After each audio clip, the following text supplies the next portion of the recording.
It's such a wonderful honor and a wonderful blessing to be here, and such deep, deep, deep gratitude to URI for this conference, yes, but also for what they're doing in the world to really remind us, you are I. And we toss it around, but if every time we tossed it around, we actually really remembered how many of the problems that afflict us today would be gone just in that, just in remembering, you are I. So thank you so much for the opportunity to be here. And when we talk about women's empowerment and the environment, when I first saw the email with the topics, I thought, oh, okay, this is great. 2 really good, important topics. And then as I sat with them, you realize, oh, wait, these aren't 2 topics. They're not just 2 aspects of development or 2 things to remember for any well-intentioned and functional NGO or FBO that we have to make sure to get checked off on our to-do list. Yes, women's empowerment. Yes, environment. But they are interlinked and interlocked in a way that is so deep and that runs on so many levels, from the logistic to the cultural to the spiritual.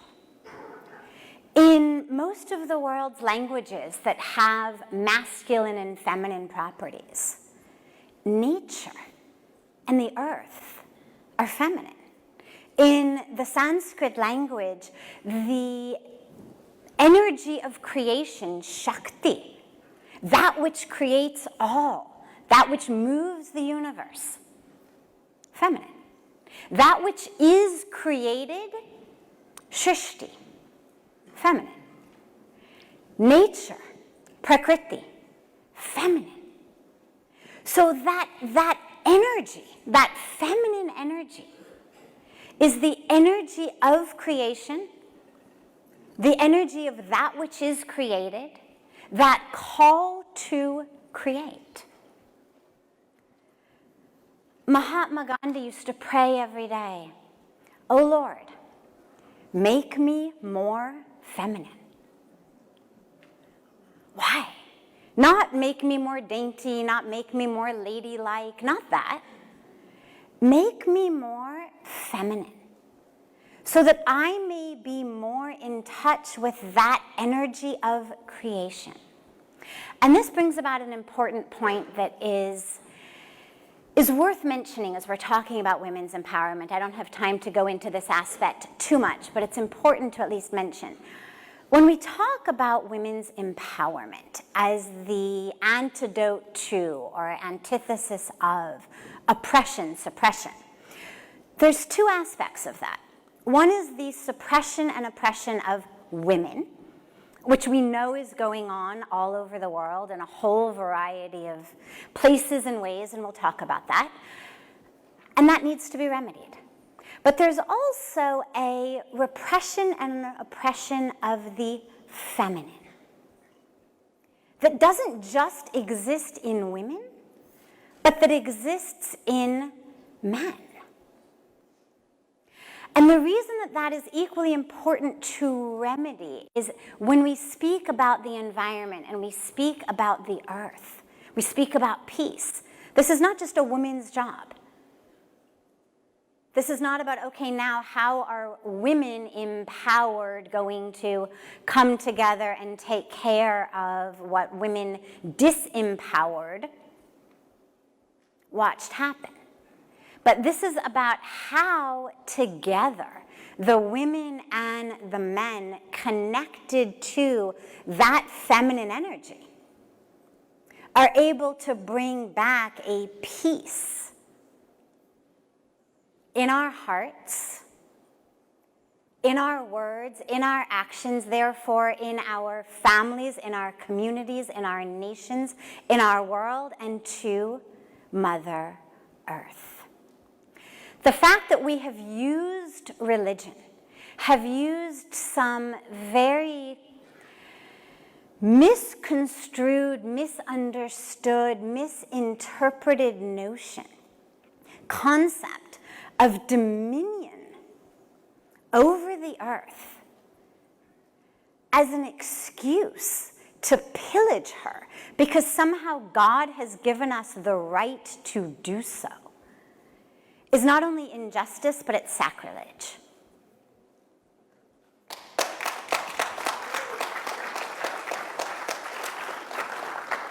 Justice for the earth is justice for women.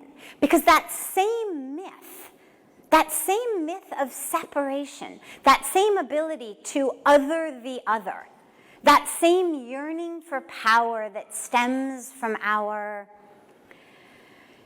deep-seated fear of powerlessness, that same objectification of all things feminine that enables us to rape the earth is what enables us to rape our mothers, our daughters, our sisters, and the women of this world. And so that myth of separation must be healed. And that is what we are here together to do. There's a story I love of 3 men who are stranded on a boat in the middle of the ocean.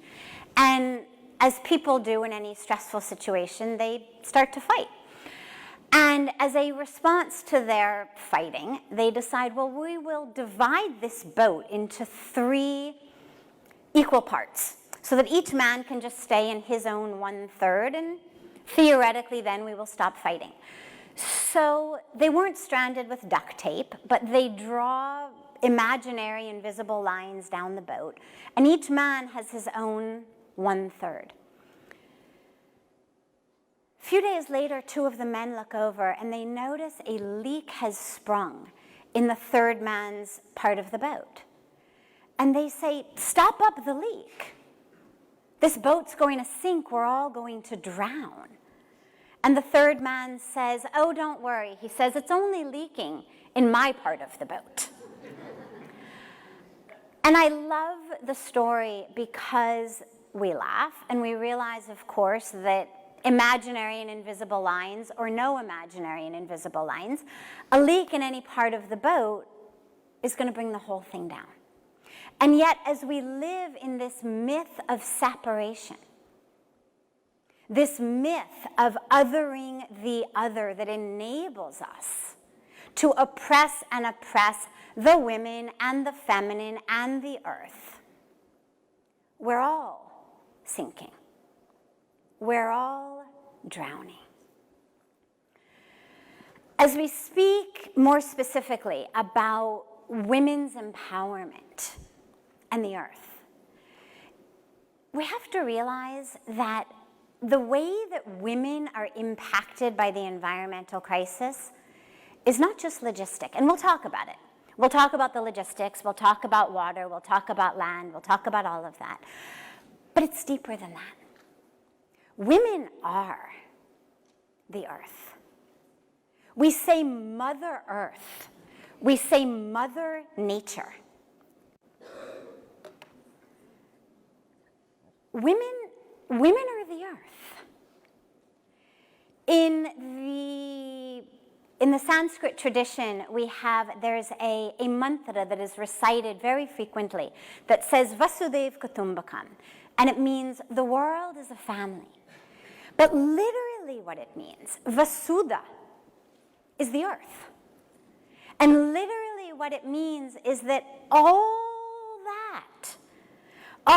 that of Vasudha is one. We are all one of Mother Earth, of Mother Nature. And we are here together as people of faith. And the power of faith is the power of oneness, of recognizing that that same Creator and that same creation lives in us. And so, yes, we are one with the sacred creation, and we are one with the powerful Creator, which means we have the power to make a change. And that is what we are being called upon to do.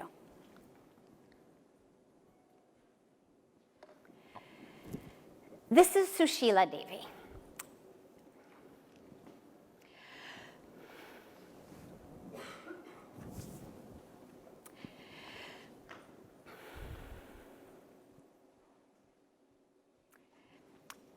She lives in a slum of Delhi, of North Delhi. And water's running out in India. I'll show you slides after this of other parts of India. But in her slum, there's no water, except every day, theoretically, when the system functions, a tanker of water comes in.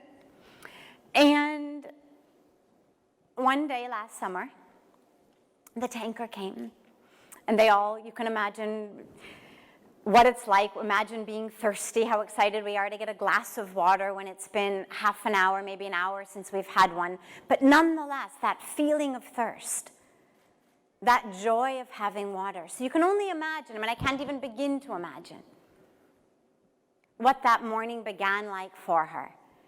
So excited, the tanker's coming, they're going to get water, they'll have water to drink, water to cook with, maybe even water to bathe in. But there wasn't enough water, and fights broke out. And her husband and her son were killed in the fighting. Her husband's name was Lal Bahadur, and her son's name was Rahul. And they were killed in the fighting.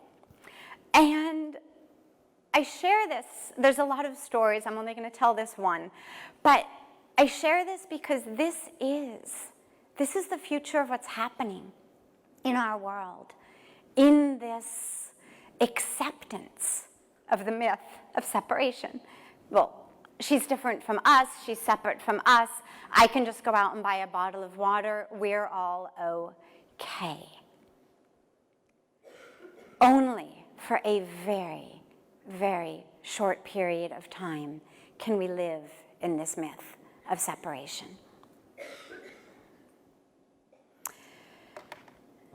This is the reservoir outside of Chennai, India, last week, where Chennai ran out of water, a city of 10 million people, the 6th largest city of India. That is the cracked floor of the dam.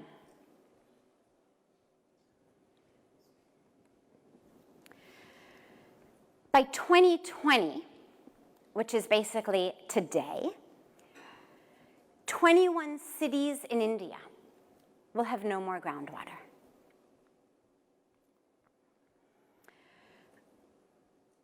We don't have time, unfortunately, to go into all aspects of the environment and what we're facing and what the impact is.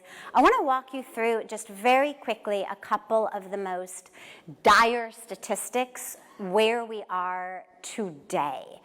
So by 2030, India is going to have half the drinking water that it needs.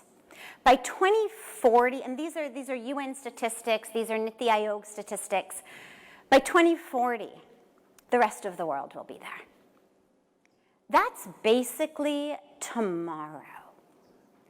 Now, a lot of us work in different aspects of development and find ourselves convening in different places around the world, talking about aspects of refugees and displacement. Well, it is said that by 2040,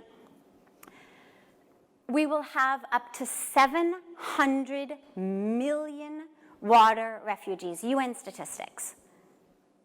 Up to 700 million people displaced. Now, whatever you care about, whatever area you're working in, Is it human rights? Is it safety? Is it food? Is it sanitation? Is it children? Is it education? Is it violence? Whatever area it is, what we know is it's exacerbated in people on the move. And so every single situation we are currently faced with is just going to get worse.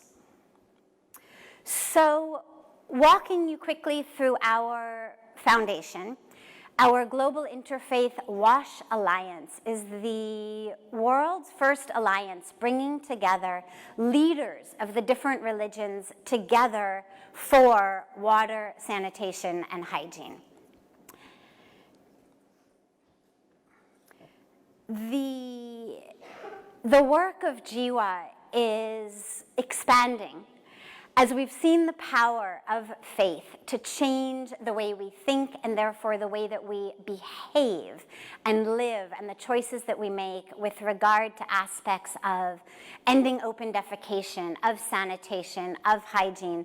And we're now expanding it into areas of women's empowerment and ending taboos against menstruation, ending early child marriage. I have a couple-minute video I'll show you in a few minutes about that. And really what we've seen is the power of faith to change how people think and therefore how they behave. These are some of our programs on the ground. I don't have time to go through them. I do have some brochures that we can make available afterwards. But we are working, as we say, on the grand level and on the ground level. And the previous slides were some of the grand level slides. These are some of the ground level slides. Tree plantation. Getting children, and especially girls, together planting trees. Trees are in many ways on a logistic level moving from the theological, the philosophical, the heart solutions of oneness to the on-the-ground practicalities. Trees are the solution. In many parts of India and the world, our rivers come not just from glacial sources, but actually from trees. That's what makes the rivers flow, is the water that comes from the trees. And so tree plantation is something that is truly an answer, and it's something that we are deeply, deeply committed to. And just to give you one incredible statistic, one oak tree in 1 year gives 40,000 gallons of water back into the environment. This is aside from the shade it gives. This is aside from the oxygen it gives. It's aside from the carbon dioxide that it absorbs. It literally is the water that it breathes, pumps out back into the environment. So if you can do nothing else, plant trees. So, as I mentioned, we are working, bringing together the power of faith leaders for change. This is a short video that I wanted to share of programs that we're doing, particularly related to women's empowerment, ending the early child marriage, which we know is mostly for girls, and ending the taboo around menstruation. The program that you'll see here was in the Kumbh Mela recently in Prayagraj with 250 million people who came together, drawn simply by the power of faith. And we are committed to harnessing that and seeing how in that faith we can share with people ways of thinking and therefore living differently.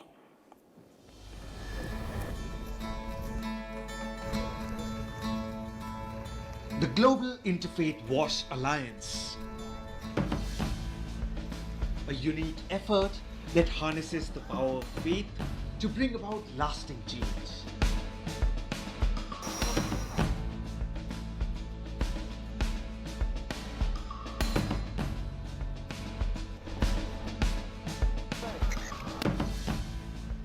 humble endeavor to improve sanitation and hygiene, to empower women, and to create a future that is healthy and happy for all.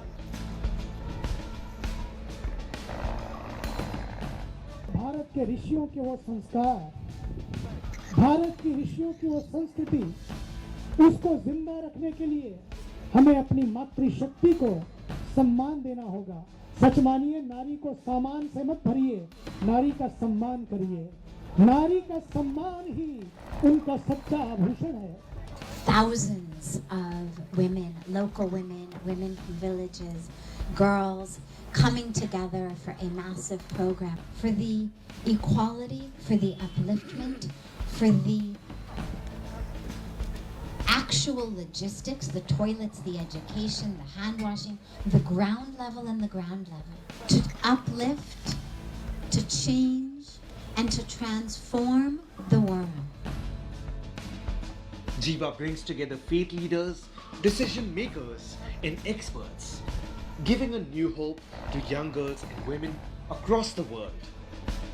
In that it comes together in India, bringing the 5 religions together, and the power of one voice of religious leaders, particularly as we saw yesterday, women, is incredibly powerful. अपनी बेटी को इतना योग्य बना दो, चाहे आप जो बनाओ, जो बनेगी भगवान के विधान से, लेकिन उसको वो दिशा दो, उसके ऊपर वो सारे रिसोर्सेज लगा दो। उसको आईएएस बनाओ, उसको आईपीएस बनाओ, उसको डॉक्टर इंजीनियर बनाओ। चाहे मंथली तो एक नेचुरल प्रोसेस है, यदि मंथली नहीं होता तो दुनिया में कोई पुरुष ही पैदा नहीं होता। जो तुम्हारी लड़की है, अभी ढंग से उसकी पढ़ाई नहीं हुई है, अभी ढंग से ना वो साफ सफाई समझ रही है, अभी ढंग से ना उसने गृहस्थी समझी है, कैसे करना ये नहीं समझा है, अभी ना वो ताकत उसमें आई है, ना तुमने ढंग से खिला पिलाया है, उसको ताकत दी है, तो फिर अभी गृहस्थी में ढकेलोगी कैसे? अगर हम नारी शक्ति का वास्तव में नारियों को सशक्तिकरण शक्ति देना चाहते हैं तो हमें उनको अच्छी शिक्षा देनी होगी। अगर आपकी माँ, आपकी पिता, आपकी नानी, नाना, दादी, दादा, अगर सभी लोग सफाई के कर्मचारी थे, आपके बच्चों उनकी शिक्षा करा दीजिएगा, उनको स्कूल में भेजिएगा, और अगर उसके लिए कोई भी सहयोग चाहिए आप हमको बता दीजिएगा, तो हम आपकी सहयोग करेंगे उनकी एजुकेशन में। To eradicate misconceptions, meaningless boundaries, and taboos, to change the values, thought processes, and behaviors that create water scarcity. To end discrimination and violence on the basis of gender, caste, and creed, to create a world where all are equal, where children have a right to childhood, where education comes before marriage, where no one dies due to lack of water, hygiene, sanitation, or violence. This is Jiva, changing the world one small step at a time. नारी शक्ति की जय, नारी शक्ति जय।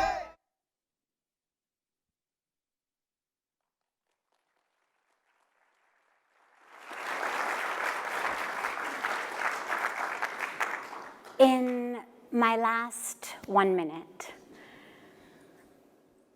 us here today, people of faith, we must, number 1, end this myth of separation. We must end our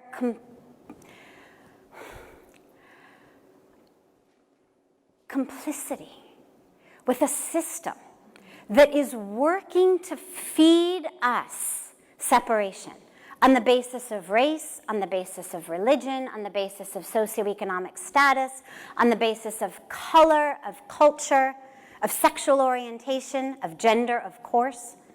We must absolutely refuse to be part of that. We have the answer. The answer is the oneness that all of our religious traditions in our own languages, in our own ways, in our own gospels have told us. Religion, faith, gives us the power of knowing what to say no to and knowing what to say yes to. And we must use both of those powers today. We must use the power of no, the power of resistance, using our grounding and our anchoring in our truth, in our faith, to resist that which we know must be resisted. To resist it with our words, with our actions, with our dollars, with our votes, and with our implicit and explicit agreement to be part of a world of separation. And we must use our yes to come together in the oneness that we know we are. And my last slide I wanted to share with you, because we're here in Northern California. So these are the redwoods. And most trees, as we know, grow tall and strong because their roots are deep in the earth. The redwood is different. The redwood's roots are actually not so deep. But what they are, and these are the oldest and tallest trees in the world, is those roots are interconnected. The roots of every tree in a redwood forest are connected to the roots of every other tree in the redwood forest. And that, as we talk about accelerating peace, the only way to accelerate peace is to become reconnected, to remember our connection.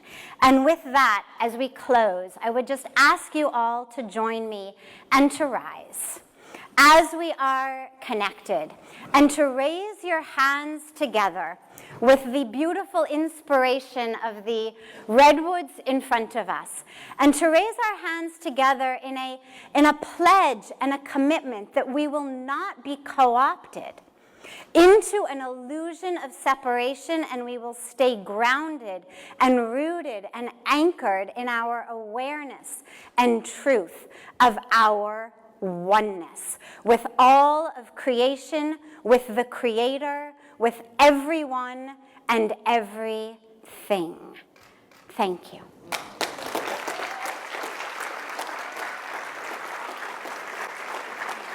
Will you bring me a plant? And with that, I know last night our leaders of URI honored and awarded so many people, so many deeply, deeply worthy organizations and people. And I wanted to just take a moment to honor them. In Rishikesh, we give tree saplings, but here we have saplings of the azalea bush, because I've been told that the azalea flowers are the first to blossom and the last to lose their blossoms. And as people of faith, we must, in the words of Khalil Gibran, give our fragrance like the flower gives its fragrance to the shoe that has stepped upon it. And the work that URI is doing to spread life and fragrance and flowers all over the world, I would love if Victor and Karen, and of course, if Bishop Swing could come forward and we can honor you with this.